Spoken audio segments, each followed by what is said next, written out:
le yaourt, il n'est pas blanc. Parce que ça, c'est yaourt nature. Il y a sans sucre. Sans sucre dedans. Ce yaourt, c'est sans sucre. Il y a pas de sucre. Mets dans le frigo. Il faut mettre du sucre. Tu veux mettre du sucre dedans? Oui. Ok. Il faut en mettre du sucre. Maman, allez, viens. On va aller mettre le sucre. วาวนี่ใส่ดีเด็กนี่ใส่ดีวาวจังได้ S'il te plaît. Maman. โดยวาวภาษาลาวบ่ได้บ่ Ime. ฮะ Katisha. Nainouke. Ça c'est en base ภาษาบาส Oui, ça. วาวภาษาลาว Ime. โดย Après quoi? โอ้โห Maman apprend dit quoi, Ime? Maman. อีแม่ Ime. ข้อยอยากได้น้ำตาล Après on dit quoi? ดู Ime? สุกc'estน้ำตาล Nam Ime. Katisha. อยากได้je veux c'est อยากได้ Yai. อยากได้น้ำตาล เบิ่งแควล่ะแควสิบ่มีอยากได้แต่สุเคสุเค Katisha, il veut du sucre. เบิ่งคนนี้ก็ Katisha, il veut โอ้ du sucre ici. ช็อกโกแลตแซ่บบ่กันนี่แซ่บบ่ Oui. กันนี่หายบ่ได้ภาษาลาวเลยเอ้า Katisha veut sucre. rien pour toi Non. Hein? C'était une blague d'un moment. สบายดีทุกคนนะวันนี้มาเจอกันอีกแล้วมื้อนี้มือสติกลองกองไม้บ่คงสิเป็นตาบ่หน้าเป็นจังไดประมาณไปมื้อนี้เสร็จแล้วสิไปหัดโหลดเลยนะลองกองไม้ก็โอเคอยู่ดอกเนาะกินข้าวก็แล้วมื้อนี้วุ่นวายที่สุดไปเนี่ยขับรถมา1ชั่วโมงสบายดีทุกคนมามื้อนี้สาวติกมาหับลูกคือ9มื้อนี้โชคดีเป็นมื้อสุดท้ายของอาทิตย์ว่าซั่นซะปกติสาวติสิบ่พาลูกย่างเพราะว่าคือว่าเนาะย่าง3เทื่อก็มีปัญหา3เทื่อก็เลยหยุดเลยพวกสาวติบ่อยากให้ย่างกลับบ้านอันตรายว่าซั่นก็คือว่าทุกคนน่าจะจื้อได้เนาะสุดแล้วที่สาวติเว้าทุกคนฟังว่าย่างมาแล้วแบบมีปัญหาแบบมีคนแบบบ่มีบ้านสิมาย่างแล้วมาล่มกับสาวติไปสินะทุกคนตั้งแต่นั้นมาสาวติก็เลยเว้าสู่พวกฟังแล้วพวกว่าบ่ต้องพาลูกย่างหรอกอันตรายคนเป็นจังได๋มันก็บ่ฮู้สิเนี่ยยานแดแล้วก็ตั้งแต่มื้อนั้นมาจะได้2อาทิตย์แล้วที่สติปฏิญาณตนว่าสิบ่พาลูกย่างกลับบ้านแต่ว่ามื้อนี้นี่เป็นมื้อสุดท้ายของอาทิตย์เนี่ยทุกคนแบบสติอยากให้ลูกไปเอนจอยอยู่สวนแต่สิพาลูกย่างก็แค่แบบจากห้องเรียนไปหาสวนซื่อๆหลังจากนั้นลิ้นแล้วก็สิท่ารถบัสกลับบ้านคือเก่าความจริงอยู่ไกลๆห้องเรียนมันก็มีสวนหลายสวนทุกคนแต่ว่าสวนที่ลูกของสติมักไปลิ้นเป็นสวนตัวนี้อยู่ไกลๆห้องเรียนเก่าทุกเทื่อที่ไปลิ้นล่ะสิมักเจอหมู่เก่าจากห้องเรียนเก่านะทุกคนเด็กน้อยเขาก็เลยมักเพราะว่าแต่ละเทื่อไปแล้วก็สิมีคนมาทักทายแกนนี้กติชาแกนนี้กติชาสินะทุกคนแบบคือว่าแหละเด็กน้อยแบบนี้แหละย่างออกมาแล้วก็เห็นนี่ยังก็หยุดลิ้นหมดคือว่าแล้วเฮาย่างกับเด็กน้อยเฮาก็เมื่อยได้เพราะว่าถ้าย่างว่าก็บ่ได้ดอกบ่ได้คือเฮาดอกเนาะเฮามีแต่ย่างฟึดฟัดไปเป้าหมายอยู่ใส่ย่างไปแต่ว่าย่างกับเด็กน้อยมันบ่ได้เบิ่งว่าสติกก็สิประมาณนี้แบบสติกสิเปทงกระเป๋าลูกซ้ายทุกคนนะลูกแล้วก็ปล่อยลูกย่างเล่นสินะวิวก็งามบนนี้ส่วนที่สิไปลิ้นก็เป็นส่วนที่อยู่ไกลๆอพาร์ตเมนต์ของแม่ใหญ่ของโพสติกทุกคนหันแหละก็คืออยู่ไกลๆและเป็นบ่เมืองที่อันยาของซาวติกอันเราใหญ่อยู่นี่ว่าซั่นซะแล้วก็อีกอย่างนึงส่วนตัวนี้นี่ส่วนหลายแล้วมันสิมีพ่อแม่ล่ะทุกคนมาซุ่มนุ่มกันนะสินะพ่อแม่ของเด็กน้อยมาซุ่มนุ่มกันส่วนสติกกับลูกเลยก็ลิ้นเอาหมอไอแม่ส่วนหลายสิบ่ได้ไปทักไผดอกสติกเพราะว่าสติกบ่ได้ชื่อหน้าไผทุกคนอันนี้แหละมันเป็นตาหน้าอ้ายทุกๆเทื่อล่ะทุกคนมีหลายคนมาทักสติกบงชูติกเอกุนอนกติชาเอกุนอนแกนี่แต่ว่าเวลาสติกระบ่ชื่อไผทุกคนเพราะว่าเฮาก็คือแบบเฮาเป็นคนเอเชียสิทุกคนเอเชียคนเดียวสิแล้วเขาก็เลยแบบชื่อง่ายสำหรับสติกแล้วเบิ่งทุกคนหน้าคือกันหมดบ่แบบมื้อนี้คือกันก็มีแบบแม่คนนึงล่ะเป็นแม่ของหมู่ลูกสาวสติกว่าซั่นซะแบบก็จะอยู่ห้องเดียวกันลูกสาวเราเวลาไปบ้านเราเว้าเกี่ยวกับอันกติชาเราเว้าให้ฟังตลอดเว้าให้แม่ฟังตลอด เพราะว่าทุกๆเช้าล่ะสาวติ๊กสิมักเฮ็ดผมให้ลูกสาวทุกคนเปลี่ยนทรงทุกมื้อเฮ็ดทรงจิก3จิกก็เฮ็ดไปหั่นแหละแล้วมื้อนี้แล้วหมู่ของอันแม่ของหมู่อันลูกสาวสาวติ๊กมาเว้าสู่สาวติ๊กฟังว่าอันให้เจ้าเฮ็ดจังได๋เฮ็ดผมให้ลูกง่ายบ่เฮ็ดตอนเช้าสินะเพราะว่าเห็นเปลี่ยนทรงทุกมื้อเพราะว่าลูกสาวค่อยล่ะเรามื้อใดก็กวนว่าอยากเฮ็ดผมคือกะติชาอยากเฮ็ดผมคือกะติชาว่าซั่นสาวติ๊กละฮู้ว่าสาวติ๊กก็เว้าให้เราฟังโอ้ยก่อนสิเฮ็ดแล้วมื้อใดบ่แม่นของง่ายเด้อทุกสาวยาก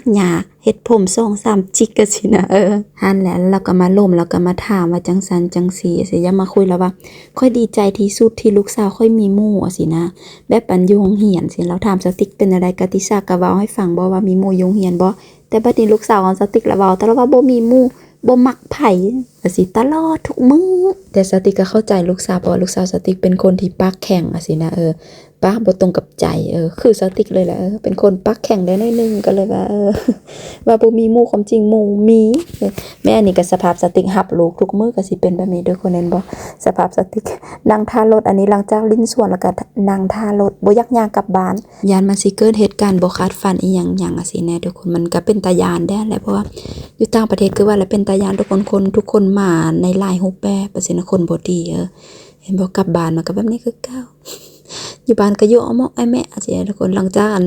ไปรับเด็กน้อยมาแล้วก็เมื่อยเด็กคนเมื่อยอีหลีเด้อเมื่อยกับเด็ก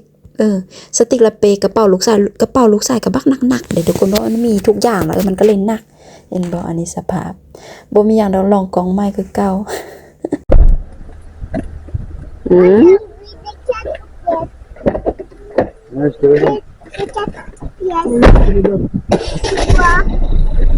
Je suis pas attachée. Moi, j'ai pas besoin. เนี่ยทุกคนอันนี้ก็เป็นมือใหม่อันนี้เป็นมือวันเสาร์ต้นคลิปเป็นมือวันศุกร์ที่สติ๊กไปหับลูกแล้วก็แวะลิ้นสวนแล้วก็เลยสัญญากับหมู่ลูกสาวสติ๊กสัญญากับหมู่ว่าโอเคมื้ออื่นวันเสาร์แล้วมาเจอกันอยู่นี่ตอนเช้าว่าซั่นน่ะเพราะว่าแม่ของอันหมู่ลูกสาวสติ๊กมาล่มสติ๊กว่าโอเคสิมานี่วันทุกๆวันเสาร์สามารถมาเจอกันได้สิแน่แต่ว่าพวกสติ๊กตื่นสายเนี่ยทุกคนวันเสาร์แบบเมื่อยอยากพักผ่อนเนาะเพราะว่าทุกมื้อตื่นเช้าลูกไปโรงเรียนน่ะต้องตื่น 7:30 7:00 ทุกมื้อสินะวันเสาร์วันอาทิตย์เฮาก็อยากพักผ่อนนอนตื่นสายได้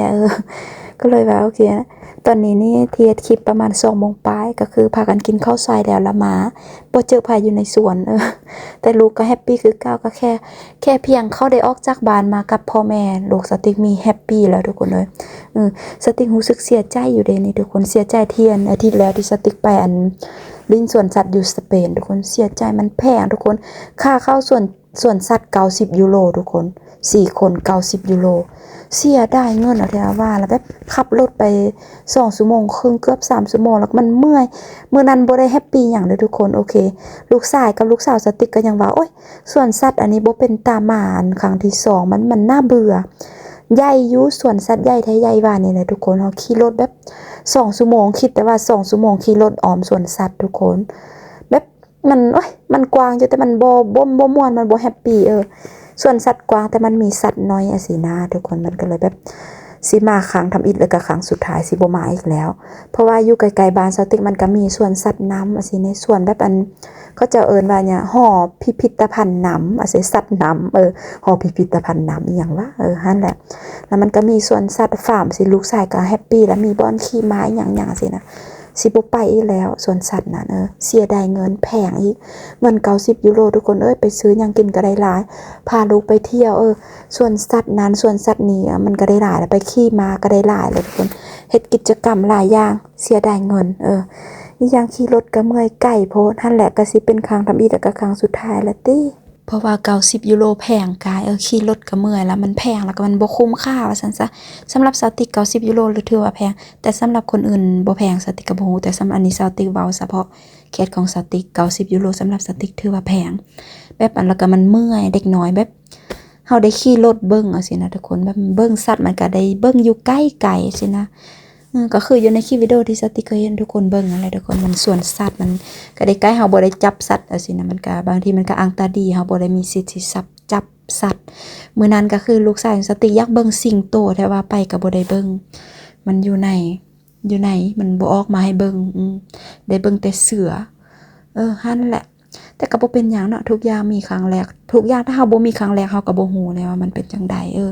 ถือว่าเป็นประสบการณ์ก็ว่าเด็กน้อยว่าบ่มีความสุขเขาก็มีความสุขอันตอนทำอิฐนั้นตอน30นาทีทำอิฐเขามีความสุขได้มีความสุขที่โอเคตื่นตาตื่นใจกับสถานที่ใหม่ๆจังซี่นะแต่ว่าหลังจากนั้นแล้วเขาก็รู้สึกเบื่อเขารู้สึกเมื่อย2ชั่วโมงขี่รถมันเมื่อยเหลือเกินหั่นแหละครั้งสุดท้ายละมื้อหน้าสติ๊กสิพาลูกไปสวนสัตว์อยู่ไกลๆบ้านสวนสัตว์อันลาแบนชื่อมันสวนตะดนแล้วได้ที่สติ๊กบ่ได้ไปสวนสัตว์นี่ประมาณ2ปีแล้วบ่ส่วนสัตว์ตัวนี้มันก็มีหลายอย่างคือกันมันมีสัตว์อันฟาร์มสัตว์แบบสัตว์เลี้ยงจังซี่นะก็มันมีกังกูคูมันมีหลายอย่างมันมีอันจากัวมันมีเสือดาวมันมีแต่มันเป็นสวนสัตว์น้อยแต่ว่า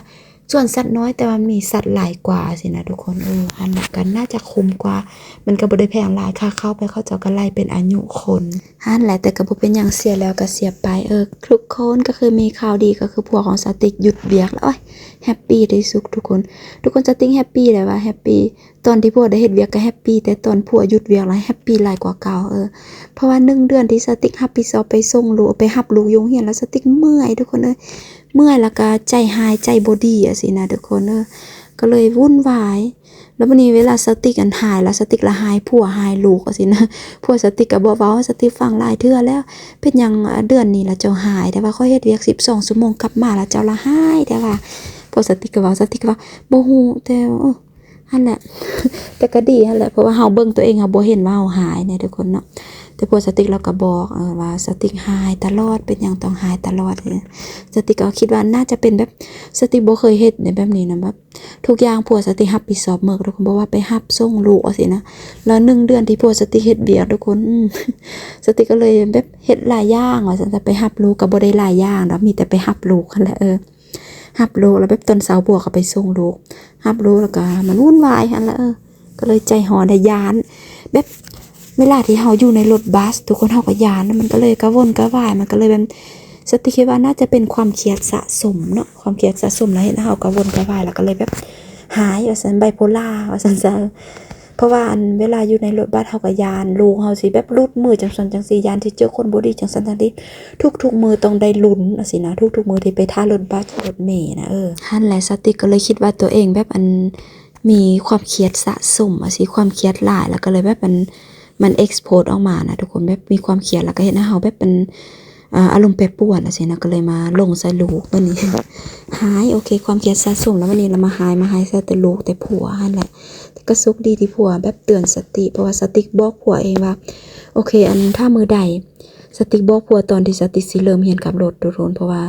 ทุกเทื่อสิสติกำลังเริ่มเรียนขับรถสติสิแบบหายตะล่อนหายไวสิโดสติใจจดใจจ่ออยากได้ใบขับขี่ว่าซั่นซะ